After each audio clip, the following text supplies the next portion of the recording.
This story isn't about a shocking headline. It's about a motive that may have existed long before anyone was paying attention. What if the most important detail in this case isn't what allegedly happened recently, but what reportedly happened years earlier, behind closed doors? Because according to emerging narratives and publicly discussed context, Nick Reiner's actions may not be random. They may be rooted in a complicated father-son relationship involving Rob Reiner, one of Hollywood's most respected figures, and that possibility changes how this entire story is viewed. Rob Reiner is not just another Hollywood name. For decades, he has represented stability, success, and creative authority in the film industry. His career spans generations, and his public image has largely been associated with professionalism, influence, and longevity. That's why recent attention surrounding his son, Nick Reiner, has drawn such intense interest. Not because of celebrity alone, but because of the family dynamics now being discussed alongside legal and personal developments. According to publicly available information and reporting, the situation involving Nick Reiner cannot be fully understood without acknowledging the long-term context of his upbringing. Sources and commentary surrounding the case suggest that Nick has, at various points, described his relationship with his father as difficult and emotionally strained. It's important to be precise here. No court has made findings about Rob Reiner's behavior as a parent. There are no rulings establishing wrongdoing. However, multiple reports and discussions reference Nick Reiner's claims that he experienced persistent pressure, control, and emotional distress growing up in the shadow of a powerful figure. These accounts describe a childhood where expectations were high, autonomy was limited, and personal boundaries were, at times, unclear. Within that context, some observers believe Nick's recent actions may reflect more than an isolated incident. Instead, they may represent a delayed response to unresolved personal conflict, a situation where old grievances resurfaced under new circumstances. This interpretation does not assign guilt. It does not establish intent. But it introduces a critical question: was there a deeper emotional motive at play? Family dynamics involving public figures are uniquely complex. Children of influential parents often grow up without the privacy or emotional distance needed to process conflict in a healthy way. When issues remain unresolved, they don't disappear, they change form. According to individuals familiar with similar cases, long-standing emotional tension can manifest later in life through confrontation, distancing, or legally documented disputes. Not as retaliation, but as an attempt to regain control, clarity, or personal agency. In this case, the narrative emerging around Nick Reiner suggests that his behavior may have been influenced by feelings he claims originated much earlier than the events now being examined. Feelings of being unheard, feelings of being overshadowed, feelings of carrying expectations without space to define his own identity. Again, these are claims, not conclusions. What complicates the story further is Rob Reiner's public stature. When one side of a family dynamic holds significant cultural authority, the imbalance can make personal conflict feel immovable. In those situations, tension often stays private for years, until something forces it into the open. That moment, according to current reporting, may have already happened. And once private family dynamics intersect with legal structures, everything changes.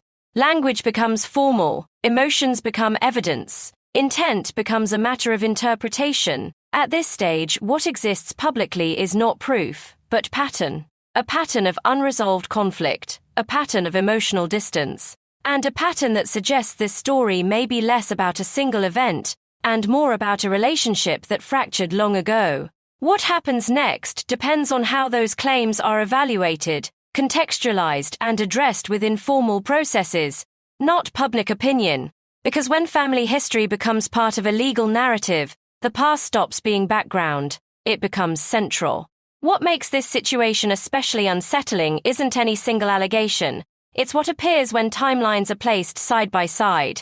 Because when people began revisiting Nick Reiner's past interviews, social media activity, and documented statements, a pattern started to emerge that few initially noticed. According to publicly available commentary, Nick had referenced feeling controlled and minimized long before the current situation ever surfaced. These weren't dramatic accusations, they were subtle remarks, passing comments, moments that didn't attract attention at the time but look different in hindsight. And that's where the narrative shifts. Several observers have pointed out that Nick's actions seem unusually calculated rather than impulsive, not chaotic, not reactive, but deliberate, as if certain steps were taken only after years of internal conflict, not weeks or months. Again, this does not establish wrongdoing, but it raises a difficult question. If someone carries unresolved resentment for years, especially toward a parent with enormous public credibility, how does that resentment eventually surface? In many cases, not through confrontation, through structure, legal language, formal processes, carefully chosen moments, and according to reporting, that's what appears to have happened here. What's particularly striking is that individuals familiar with the situation say there were earlier opportunities for reconciliation, quiet moments where tensions could have been addressed privately, moments that, for reasons still unclear, never led to resolution. Instead, distance grew, and distance changes perception. Psychologists who study family conflict often note that unresolved power imbalances, especially between parent and child, don't fade with age. They simply lose visibility. The emotional weight remains, even as the relationship becomes more distant on the surface. When that weight resurfaces later in life, it often does so with intensity, not because of the present situation, but because of everything attached to it. That's what makes the alleged motive so disturbing to some observers. Not anger, not revenge, but something quieter. A need to be seen, a need to rebalance a relationship that never felt equal, a need to reclaim autonomy where it once felt impossible. And then, there's the timing. The timing is what has left many people unsettled, because the moment this situation became public wasn't random. It aligned with a period when Rob Reiner's public reputation was once again firmly positive, respected, stable, largely unquestioned, which leads to a question no one involved has publicly answered. Why now? Those close to similar disputes say timing often matters more than the action itself. When someone feels unheard for years, they don't speak when it's convenient. They speak when it finally feels possible, or when silence becomes heavier than consequence. At this stage, Rob Reiner has not been legally found to have done anything wrong. His career, reputation, and public standing remain intact, and that fact is critical. But the emergence of this story has already done something irreversible. It has forced people to look beyond the image and into the space where public success and private family tension collide. And here's where the story takes an even darker psychological turn. Some observers believe the real conflict isn't about any specific action at all, but about control over the narrative. Who gets believed, who gets heard, and whose version of the past becomes permanent. Because once legal frameworks become involved, memory stops being personal. It becomes documented, and documentation lasts longer than emotion. That's the cliff edge this story is now standing on. Not guilt versus innocence, but history versus perception. And the next step in this case could redefine how both are understood. Because if this does move further into formal review, the focus may shift away from recent events entirely and toward a much older question: what actually happened behind closed doors when no one was watching? And more importantly, what happens when those answers are finally written down? As attention around this case grew, one detail quietly began to stand out. Not something said publicly, not a quote, not a headline, but what wasn't said. Despite the speculation online, neither Rob Reiner nor Nick Reiner has laid out a full chronological account of their relationship. No detailed past relationship in public. And in situations like this, silence often becomes its own form of communication.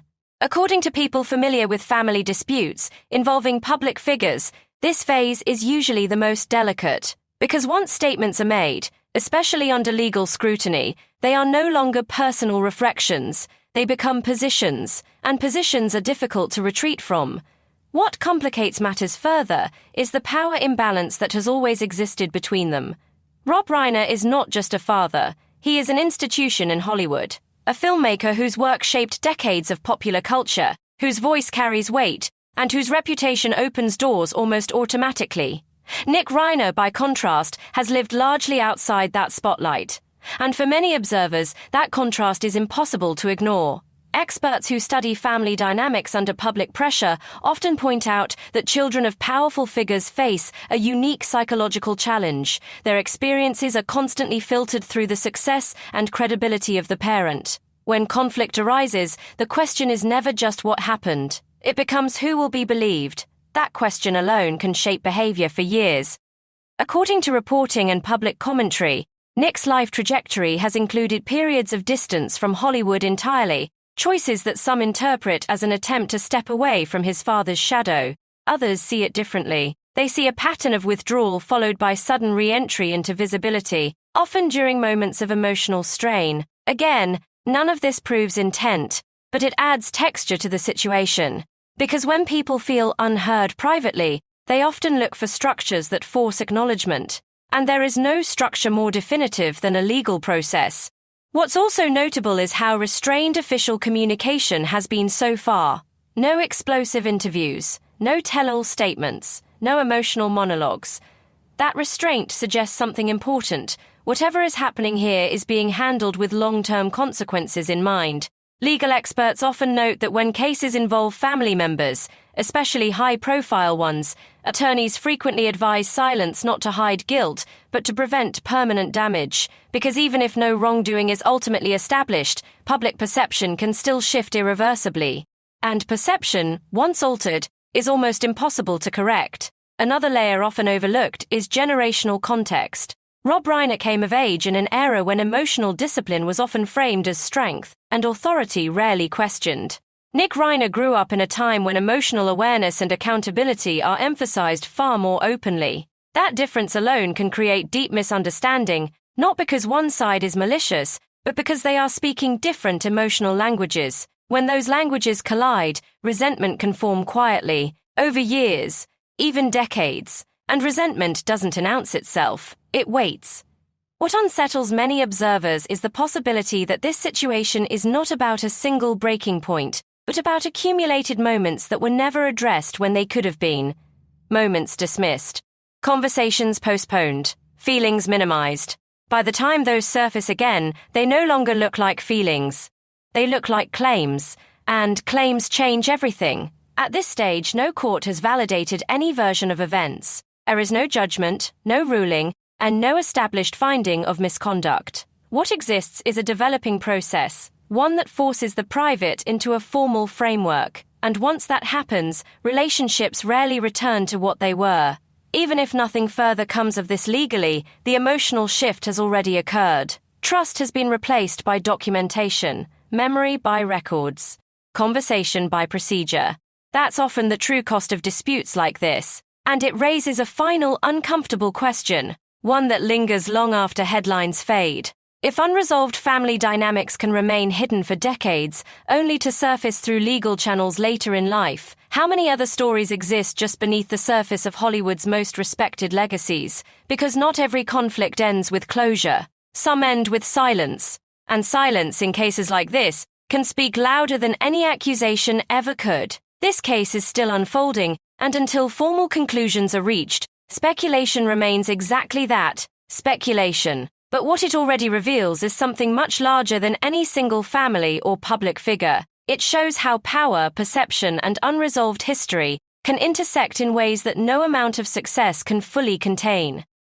And as this story continues to develop, the most important details may not be the loudest ones, but the ones that surface quietly, through timelines, records, and decisions made behind closed doors. If you want to understand how private family dynamics collide with public legacy, and why Hollywood is seeing more stories like this than ever before, the next chapter goes even deeper, because when applause fades, what remains is often far more complicated.